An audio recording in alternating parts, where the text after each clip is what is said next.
Darling, do you mean to tell me that you haven't noticed how hard I have tried all day long, every day, to prove to you that I love you? And I don't know why I should. Listen, before that cuckoo pushes me out of the nest, I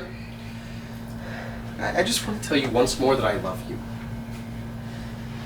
I thought I loved you when I married you, but that wasn't you at all.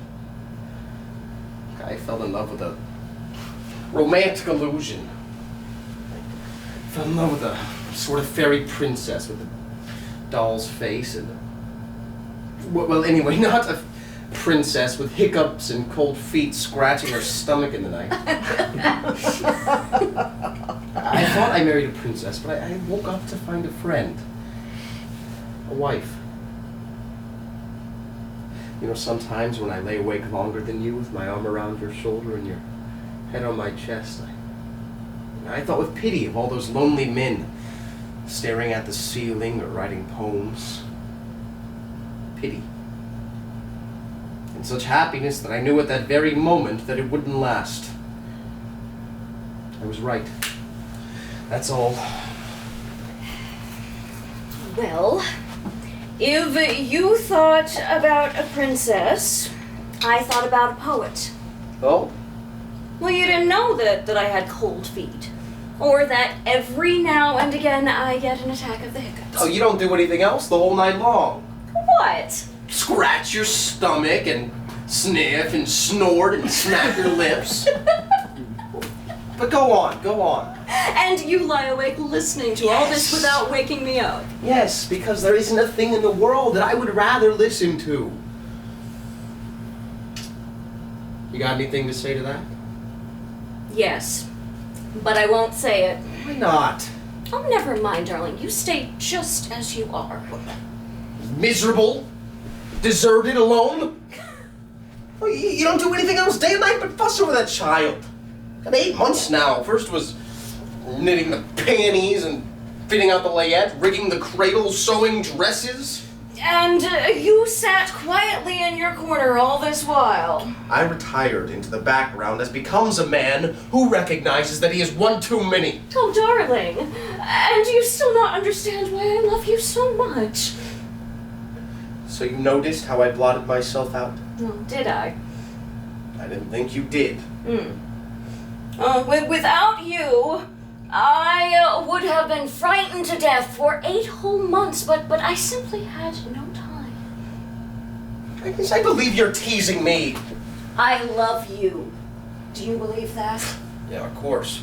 Well, must I prove it to you? Oh, no, I'm perfectly prepared to take your word for it. Oh, all right then. We'll send the child to a home. Wait, what? And then we'll go look at it every Sunday. Agnes, why do you tease me? Darling, I'm not teasing you. Honestly, I'm not. Even if I were to have 20 children, you are my darling husband. And I would rather leave them all as foundlings than... Darling, what is it? Agnes? Oh God, the doctor! No. For Christ's sake, the doctor! No. Okay, darling. No, not the doctor. Darling. Not the doctor. Angel. My Agnes, what must I do? Oh God, for God's sake, I must do something! Yankee Doodle went to town, riding on a pony. Agnes? Stuck a feather in his cap and called it macaroni. Agnes! Go! Oh, Mickey, are you all right? Yeah.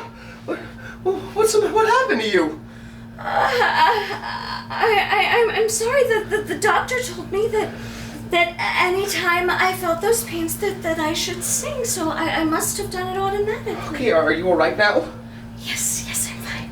Okay, now you just sit here quietly. Okay, look, I'll go get some clothes and I'll get the doctor. No, please. Michael, I wish Mother were here. Okay, now look, there's nothing to be afraid of, okay? This is the most natural thing in the world. All right, so now, look, you just sit here quietly, all right? And I'll finish putting on some clothes and... Please, Mickey, don't make a fuss. Oh, I wish this didn't have to happen so soon. Yes. I'm not nearly ready for it. Hey, you know what? Well, I am. Honestly, I am. I can't wait to go fishing. If it's a boy, and if it's a girl, we'll go on walks. All right? You know, in nature rambles. But that won't be for years. First, there will be years of crying and bottles and diapers. I don't mind, darling. Honestly, I don't. Okay, I'll go fish alone, and you will never have to worry about a thing. Oh, God. Okay. Another one? No, don't think so. Okay. Okay, so hey, why don't you just go to sleep? Okay, you go to sleep, and I'll put some clothes on and get that doctor. No, thank you. I think I will stay just as I am. There's still so much that I haven't done. I still haven't taken. Agnes, do stop worrying, okay? Hey, look, once I'm ready, I'll go up to the roof and take the wash in for you, all right? Wait, Michael, please don't leave. Oh, hey, it's gonna be okay, okay? Hey, this has been going on for millions and millions of years. All right, now, hey, what would you like? Shall I read you something? Hey, Schopenhauer, or Alice in Wonderland? No. Oh, I know. Hey, look, I've just started writing a new book. It's only half a page. Would you like me to read it to you? Yes. Okay. So, it's going to be a trilogy. It's called Burnt Corn, the Story of a Rural Love. Do you like that as a title? I think it's wonderful. Okay. So this is how it begins. Are you all right? Yes. Okay. When she entered the attic with the double bed, she bent her head.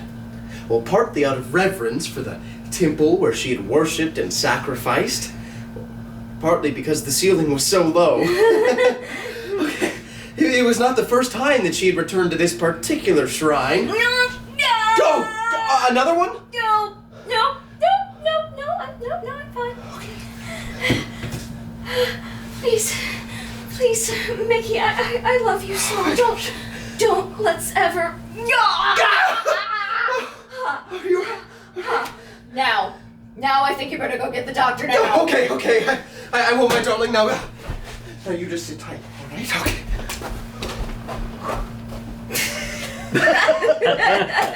Now That was very real.